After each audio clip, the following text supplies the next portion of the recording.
안녕하세요, 득둥이 여러분. 반갑습니다. 457딥의 늘보맨입니다. 자, 오늘 여러분들께 제가 또 스프리를 해드릴 기업은 바로 신용보증기금입니다.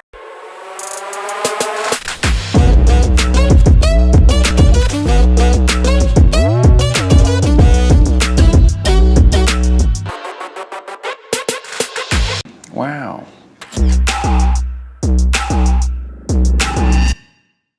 여러분들 자소서 문항 보시면 알겠지만 굉장히 깁니다. 문항도 굉장히 길고요. 문항도 총 7개입니다. 5개의 자소서 문항과 그 다음에 2개의 약식 논술 문항이 있는데 여러분들 보시면 알겠지만 설명도 굉장히 길고 읽어야 될 게 굉장히 많습니다. 그래서 저는 여러분들께 요거를 하나씩 풀어드리면서 오늘 친절하게 설명을 해드릴 테니까 따라오시면 좋겠고요. 제가 오늘 풀어드릴 내용은 바로 여러분들 약식 논술 1번 문항입니다. 자, 여러분들 약식 논술 보시면 알겠지만 문항이 굉장히 길어요. 그래서 제가 좀 끊어서 설명을 좀 드려볼게요. 자, 처음에 어떤 내용이 나와 있냐 하면은 최근 언론은 이제 우리 정부가 좀비 기업에 대해서 이제 유가증권시장과 코스닥 시장에서 상장 폐지 절차를 간소화하는 방안을 추진하고 있다고 합니다. 즉 뭔가요? 좀비 기업을 좀 빨리빨리 쉽게 퇴출할 수 있도록 그 절차를 간소화한다는 거죠. 그래서 좀비 기업을 좀 빨리빨리 증권시장이나 아니면 이 자본시장에서 좀 빨리빨리 내보낼 수 있도록 지금 조치를 하고 있다라고 생각해 주시면 될 것 같아요. 이게 뭐냐면 사실상 회복이 불가능한 좀비 기업을 빠르게 퇴출해 침체된 국내 주식시장을 활성화하겠다라는 내용입니다. 뭐냐면 이제 말 그대로 여기 딱 힌트가 나와 있어요. 사실상 회복이 불가능한 기업인 거죠. 예, 사실상 살아날 여지가 없는 기업인 겁니다. 그래서 우리 여러분들 영화 보시면 좀비 어떻게 돼 있나요? 이미 죽은 거죠. 죽었지만 좀비라는 특징 때문에 움직이거나 활동은 가능하잖아요. 기업에서도 마찬가지의 개념입니다. 기업으로서의 어떤 사업적, 비즈니스적 어떤 모멘텀은 없지만 그래도 기업이 운영은 되고 있기 때문에 사실상 좀비 기업이라고 불리는 겁니다. 근데 여기까지 이제 좀비 기업에 대해서 우리 정부가 좀 빨리빨리 퇴출하려고 한다 이런 흐름을 볼 수 있는데 근데 또 한 가지 생각해 봐야 될 포인트가 있다고 합니다. 뭐냐 하면 자, 모험적 창업을 통해 사업 기회를 탐색 중인 아직 벤처나 스타트업이 있다고 해요. 근데 이런 기업들이 어떤 상태인 거죠? 영업 손실을 좀 보이고 있는 거죠. 그래서 부정적인 재무지표를 좀 보유를 하고 있는데 이런 기업들에게도 일시적 성장 정체라든지 아니면 일시적인 경영 위기를 경험하게 된 경우가 있다는 겁니다. 즉 무슨 말이냐 하면 기업을 운영함에 있어서 문제는 없지만 지금 당장 조금 시장이 어려워서 아니면 지금 당장 조금 상황이 어려워서 지금 재무제표는 좀 부정적으로 보이는 거죠. 하지만 기업을 봤을 때 미래가치라든지 아니면 사업의 동력이 정말 괜찮다든지 이런 것들을 봤을 때는 괜찮은데 딱 눈에 보이는 성적표만 별로다 이런 내용을 생각해 주시면 될 것 같습니다. 자, 그래서 이러한 점을 감안했을 때 자, 여러분들이 생각하는 진짜 좀비 기업이란 무엇이고 아니면 겉으로는 좀비 기업처럼 보일 수도 있지만 아직 성장 모멘텀이라든지 그런 가능성들이 있는 기업 즉 벤처 스타트업 아니면 일시적으로 성장 정체를 겪고 있는 기업 아니면 지금 당장 잠깐만 어려운 기업들 이런 것들을 각각 구분해서 정의를 해보고 각 기업에 대해서 신용보증기금이 정책적 역할 무엇인가요? 신용보증기금이 어떻게 도와줄 수 있냐는 거죠. 이런 기업들은 도움이 필요한 기업들이니까요. 그래서 주요 업무와 연계해서 구체적으로 제시해 주십시오 라고 해서 논술문항이 여기서 마무리를 짓고 있습니다. 근데 마지막에 굉장히 중요한 힌트가 있어요.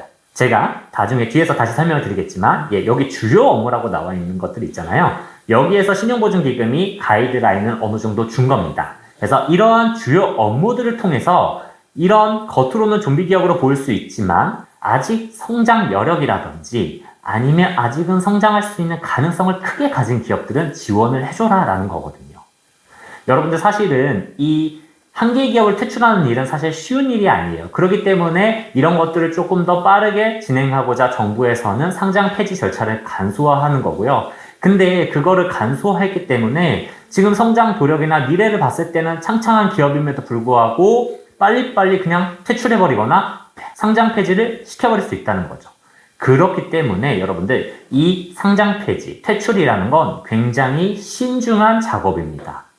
그래서 신용보증기금에서도 그것을 구분할 수 있고 이런 신용보증기금의 주요 업무로 어떻게 도와줄 수 있는지 그 방법이나 이런 것들을 고민해 본 적이 있는지 이런 것들을 묻고 싶었을 거예요.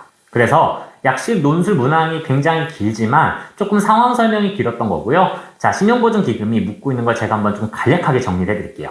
자, 출자자 의도를 한번 파악을 해봅시다. 자, 첫 번째 묻고 있는 건 퇴출이 필요한 좀비 기업이 무엇이냐, 그런 안목을 가지고 있냐, 이걸 묻고 싶은 거예요. 그래서 본인만의 정의를 해봐라. 그냥 눈에 보이는 재무제표로 한 개 기업이다 이렇게 판단하는 것이 아니라 정말 지원자가 생각했을 때 퇴출시켜버려야 될 기업이 무엇이냐, 성장 가능성이 없는 그런 기업들을 너는 어떤 기준을 가지고 구분해낼래? 이게 첫 번째 주요 요지입니다. 그래서 퇴출이 필요한 좀비 기업에 대한 정의를 먼저 해주셔야 되고요. 두 번째, 그렇다면 그와 반대로 정책 금융으로 지원을 해줘야 되는 한 개 기업은 무엇이냐는 거죠.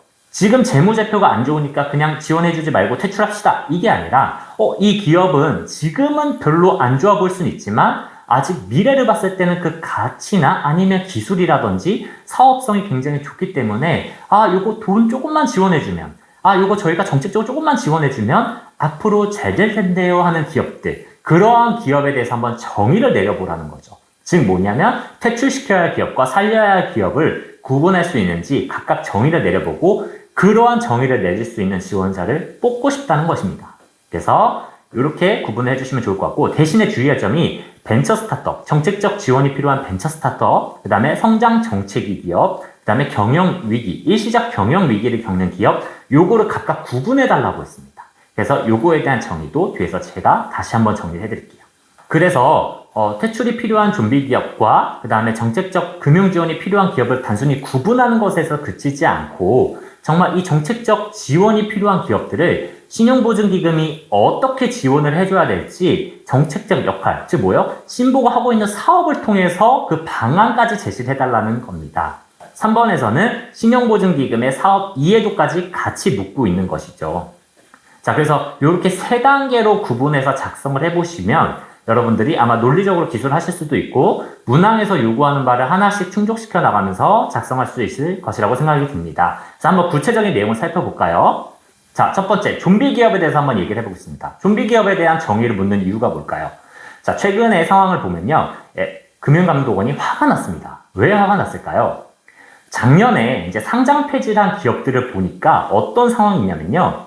상장 폐기 위기에 닥친 기업인데 이 기업들이 분식회계를 한 겁니다. 즉 재무제표를 조작한 거죠. 그래서 기업이 별로 성과나 수치가 안 좋음에도 불구하고 회계 재무제표를 조작을 해서 좋은 기업처럼 둔갑을 시키고 그걸로 투자를 받은 겁니다. 즉 투자자들에게서 자본을 조달한 거죠. 그리고 나서 어떻게 했을까요? 그 기업을 정말 잘 운영했을까요? 아닙니다. 그 돈을 횡령을 한 겁니다. 그래서 그 돈을 소위 말해서 먹튀를 한 것이죠. 그래서 그 돈을 먹고 결국 기업은 버리게 된 겁니다. 그러면 이게 어떤 문제가 발생합니까? 네, 바로 투자자들만 돈 손실을 보게 되는 상황이 발생하게 된 거예요. 그래서 상장 폐지로 인해서 투자자들의 피해가 발생했습니다. 그래서 투자자들에게 자금을 조달한 다음에 이거를 먹튀하고 그 다음에 상장 폐지를 시켜버려서 그 피해를 고스란히 투자자들이 지게 하는 거죠. 그러면 이게 어떤 문제가 있냐라고 하면 이제 이렇게 피해를 본 투자자들이 다음에 또 투자하려고 하겠습니까? 그리고 그러한 사례를 지켜본 사람들이 이런 스타트업이나 벤처기업 그리고 중소기업들한테 투자를 해야겠다라는 마음을 먹을까요? 저런 작은 기업은 재무제표도 저렇게 분식회계하고 하니까 언제든 튈 수 있는 기업이구나. 위험한 기업이네. 투자는 안 되겠다. 그러면서 발을 빼려고 하지 않을까요? 이렇게 되면 우리나라 벤처기업이나 아니면 성장성이 있는 스타트업들에게 투자를 하게 되는 요인이 저해되는 거죠. 그래서 건전한 자본시장을 저해하는 행위가 발생하게 된 거고 이러한 기업들은요 그냥 돈만 먹고 튀려고 한 거예요. 그래서 뭐 회생의 의지라든지 이 사업을 다시 일으켜야겠다라는 그런 가능성을 가진 기업이 아닙니다. 그래서 이러한 기업을 지원해주게 되면 소위 돈만 날리게 되는 거고 먹튀가 발생하게 되는 거죠. 그래서 작년에 상장 폐지한 9개사 시장 조달 금액만 봐도요 3,200억이 넘습니다. 꽤 큰 금액이죠. 9개 회사가 3,200억을 해먹고 소위 말해서 끝난 겁니다. 그렇기 때문에 여러분들 이런 것들이 이런 사례가 계속 빈번해지면 누가 투자하려고 하겠습니까? 우리나라 자본시장에 누가 투자하려고 할까요? 이런 문제가 발생을 하게 된 거죠. 자, 그렇다면 여기까지 생각해 봤을 때 좀비 기업을 정의를 어떻게 내려볼 수 있을까요? 자, 앞에서 봤던 것처럼 뭐 불공정 거래 기업, 분식회계란 기업들 당연히 할 수 있겠죠. 이런 기업들은 성장을 하려고 하기보다는 일시적으로 돈을 소위 말해서 투자를 유치하고 튀려고 한 거니까요. 그 두 번째, 이슈 메이커도 있습니다. 그러니까 언론 플레이만 하는 거죠. 회사면 열심히 상품이나 서비스를 제공해서 그걸로 돈을 벌어야 되는데 그러한 행위보다는 그냥 언론에 우리가 어디에서 투자받았다, 우리 잘 나간다라는 언론 플레이만 하면서 사업은 제대로 안 하는 거죠. 그러다 보면 어떻게 해요? 겉으로 봤을 때 요새 잘 나가는 회사인가 보다 라고 하지만 실제로 막상 내실을 까보면 별로 남는 게 없는 기업이었던 겁니다. 제가 그 사례를 저희 457D 그 논술문항 풀이에 게시를 해놨거든요. 여러분 한번 들어가서 보시면 될 것 같아요. 그런 사례들이 실제로 있습니다. 그리고 무엇보다 캐시 개선 의지가 부재한 기업으로도 볼 수도 있죠.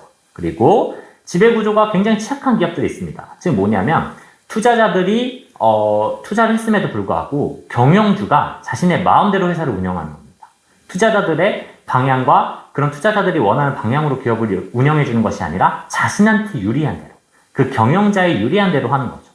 즉 여러분들 신용보증기금도 중소기업에게 뭐 예를 들면 보증이라든지 투자를 했지만 그 기업이 신용보증기금이 바라는 대로 뭐 회사를 성장시키는데 쓰는 것이 아니라 그냥 그 회사가 어떤 자산을 일구기 위해서 뭐 부동산 투자를 한다든지 아니면 뭐 투기를 한다든지 도박을 한다든지 그런 문제도 발생할 수 있는 거잖아요. 그런 것들이 또 대리인 문제로 발생할 수도 있는 거고요. 만성 보증기업도 있습니다. 즉 뭐예요? 보증이 없이는 이제 더 이상 살 가능성이 없는 거예요. 그냥 한 10년 이상 계속 보증으로 연명만 해가는 기업입니다. 이런 기업들은 어떤 그 위기를 좀 돌파하려는 의지가 있다고 보여질까요? 별로 없겠죠. 그래서 이렇게 제가 좀 정의를 해봤는데 결국 공통적으로 말하고 싶은 것들은 한계 기업, 이 좀비 기업이라는 상태를 벗어나려고 하는 의지가 없는 상태를 말하는 겁니다. 그래서 이런 한계 기업 상태를 벗어나려는 체질을 개선하고 이 살아남으려고 하는 그런 의지나 그런 자구책들이 없는 기업들을 진짜 좀비 기업으로 정의를 해볼 수가 있는 거죠. 그리고 그거에 대해서 5가지 사례로 제가 이렇게 나열해 놓은 겁니다. 하나 사례를 구체적으로 볼게요. 자, 앞에 말씀드린 것처럼 불공정 거래 기업이고요. 분식회계 기업입니다. 그래서 작년에 3년간 상장 폐지했던 기업을 살펴보니 44개 중에 37개의 회사가 불공정 거래가 발생했고요. 분식회계라든지 가장납입을 통해서 기업 가치를 굉장히 부풀린 겁니다. 그리고 투자 유치해서 이거 먹고 튄 거죠. 네. 그래서 투자자들은 피해가 발생했고요. 이제 자본시장은 아주 누명을 쓰게 된 거죠. 투자자들이 이런 데 투자 못하겠다 라고 하면서 건전한 자본시장을 만드는데 저해하는 행위를 한 거고, 그 다음에 이런 회사들을 봤을 때 기업을 경영하거나 살리려는 의지가 전무한 겁니다. 그래서 이런 기업들이 진짜 좀비 기업인 거죠. 이런 기업들에게 정책 자금 쏟아 부으면 어떻게 되겠습니까? 그냥 밑 빠진 독에 물 붓는 격이고 세금 훨훨 날아가는 일이 되는 거겠죠. 그래서 좀비 기업을 너무 어렵게 접근하지 마시고요. 그냥 뭐 3년간 뭐 영업이익을 어쩌고저쩌고 이런 개념보다는 내가 생각하기에는 정말 이런 개선 의지가 없는, 기업을 살리려고 하는 의지가 없는 기업들, 이런 것들을 좀비 기업으로 정의를 해볼 수가 있을 것입니다. 자, 반면에 그러면 정책적 지원이 필요한 한계 기업은 어떨 걸까요? 자, 저는 한 6가지 유형으로 좀 정리를 해봤는데, 자, 초기 적자가 불가피한 기업들도 있고요. 예를 들면 여러분들 뭐 막대한 투자를 해야 된다거나 뭐 그런 기업들도 있을 수도 있고요. 아니면 돈은 없는데 기술만 좀 있는 기업인 거예요. 그래서 기술성으로 봤을 때는 굉장히 좋은 기업인데 그거를 사업화할 수 있는 자본이나 그런 여력이 좀 부족한 거죠. 그래서 이런 기업들은 뭔가 성장 가능성이나 이런 걸 봤을 땐 좋은 기업인데 재무제표로만 보면은 별로네? 라고 판단이 되어질 수 있는 거죠. 그리고 아까 일시적 경영 위기에 대해서도 정의를 해달라고 했는데, 예를 들면 여러분들 코로나 때 뭐 여행이나 관광산업, 수많은 산업들이 사실 어려움을 겪었지만 제일 크게 피해를 받았던 것들 대표적인 예시가 또 관광이나 여행이거든요. 이런 것들도 사실 지금 코로나 끝나고 나서 대부분 회복이 되고 다시 이제 살아나고 있는 산업들이거든요. 그 시기만 잘 극복했다면 되는 거죠. 그 시기에는 한계 기업이나 부정적 재무제표로 보여질 수 있지만 딱 그런 위기가 끝나고 나니까 정상 궤도로 다시 돌아오고 있는 기업들, 즉 기업 자체에는 문제가 없었던 기업들인 겁니다. 3고 현상, 지금 3고 현상으로 인해서 기업들이 많이 어려워하지만 만약에 이 현상이 끝나게 된다면 그 기업들도 다시 경영 정상화가 되지 않을까요? 그러면 그런 기업들에게는 충분히 그 시기를 버틸 수 있는, 그 시기를 이겨나갈 수 있는 정책적 자금을 지원해 줄 만한 것이죠. 그리고 5번째, 데스밸리에 놓인 스타트업도 예시를 들 수 있습니다. 스타트업이 한 3년차에서 5년차, 뭐 10년차 이때까지 좀 회사를 키워나가기 위해서 돈이 굉장히 많이 필요한데 이때 자금이 고갈되다 보니까 망하는 거죠. 그래서 이런 기업들도 지원해 줄 수가 있고요. 그 다음에 성장성 정체 기업에 대해서도 정의를 해달라고 했는데 제가 하나 찾아온 것은 이제 시장의 흐름에 좀 뒤처지는 겁니다. 이 기업이 노력을 안 해서가 아니라 그 요인들이 있는데 한번 뒤에서 보도록 하겠습니다. 자, 그래서 첫 번째로 이제 살펴볼 수 있는 건 정책적, 모험적 자본이 필요한 벤처나 스타트업을 봤을 때 어디냐라고 했을 때 저는 사업 초기 적자가 좀 큰 기업을 예시로 뽑아볼 수가 있어요. 쿠팡 대표적인 예시로 뽑아볼 수 있는데, 여러분들 쿠팡 기사 굉장히 많이 보셨을 거예요. 그래서 과거에는 쿠팡이 뭐 대표적인 적자 기업으로 불렸죠. 뭐 적자가 6천억이다. 뭐 정말 이거 망하는 기업 아니냐. 어떻게 이런 기업이 굴러가냐. 라는 식으로 재무제표만 보시면 알겠지만 마이너스 1조 7천억입니다. 이런 회사거든요. 1조 7천억을 벌어도 모자를 마당에 그게 마이너스인 거예요.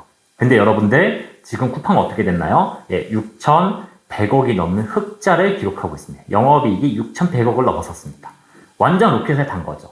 그래서 이런 쿠팡이 이렇게 성장할 수 있었던 거는 사실은 그 적자 시기를 버텨낼 수 있는, 초기에 자본이 많이 들어가는 그 시기를 버텨낼 수 있도록 뒤에서 지원이 있었기 때문인 거죠. 그래서 손정희 비전펀드가 막대한 지원을 했었고, 그 덕분에 계속된 투자로 인해서 그 투자를 지금 성과로 거두고 있는 시즌입니다. 그렇기 때문에 이런 제2의 쿠팡, 제3의 쿠팡의 사례로 봤을 때 정책적 자금을 지원해주면 이런 기업들은 나중에 고용 면에서나 아니면 어떤 국가산업 면에서나 굉장히 우리나라 경제에 기여한 바가 클 것 같거든요. 그래서 이런 기업들은 또 필요할 수가 있죠. 그래서 이런 기업들에게, 이런 벤처나 스타트업들에게 모험 자본을 좀 공급해 줄 수가 있다 생각해 볼 수 있고요. 자, 일시적 경영 위기를 겪는 기업을 좀 정리를 해보면, 여러분 아까 말씀드렸다시피 코로나 시기에 관광이나 여행업계들 대표적으로 찾아볼 수가 있죠. 그래서 그 시기를 잘 버텨냈더니 지금은 다시 회복이 되고 있고 관광산업이나 여행 수요가 늘고 있죠. 그 시기를 잘 버틸 수 있도록 정책 자금을 충분히 공급해 볼 만합니다. 자, 마지막으로는 성장 정체기를 겪는 한계 기업을 살펴보면요. 이게 이제 시장 요인과 저는 이제 기업 요인을 찾아왔는데, 여러분들 시장 요인으로 봤을 때는 뭐 출혈 경쟁이나 시장 변동성이 큰 기업들이 될 수도 있습니다.